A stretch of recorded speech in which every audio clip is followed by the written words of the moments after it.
పువ్వులు చల్లుకొని పోతున్నవే అత్తగారింటికి, నే పువ్వులు చల్లుకొని పోతున్నవే కాలే కాటికి.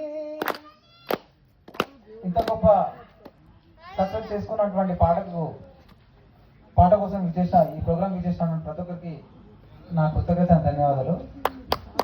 యాక్చువల్లీ అసలు ఈ పాట చేసి రికార్డింగ్ రోజు నేను అక్కడికి మంది దగ్గరికి వెళ్ళాను. అసలు ఈ పాట అంటే ఏం చేస్తుంది అక్కడ ఏం నడుస్తున్న విషయం నాకు తెలియదు. నేను ఆ పాట విని యాక్చువల్లీ నేను చాలా ఎమోషనల్ ఫీల్ అయ్యా. ఫీల్ అయ్యి అంటే లాస్ట్ లో ఒక ప్రైజ్ ఇక్కడ మధ్యన ఒక మాట ఒక కోరస్ ఇద్దామా అని ఒక చిన్న బిట్ వేద్దామా అని ఒక క్యాజువల్ అన్నాడు. దాన్ని మేము పాడేద్దామని చెప్పి నేను మధ్య ఇద్దరం కలిసి కోరస్ పాడినాం. అంటే ఆ పాటని నేను అప్పుడు లక్ష్మణ్ పాడిన అద్భుతంగా రాసిండు, అంతా సూపర్. కాకపోతే అక్కడ ఒక చిన్న ఒక 2 లైన్లు నేను పాడడం వల్ల నా హ్యాపీ, నా సోల్ చాలా అంత మంచి పాట ఇది.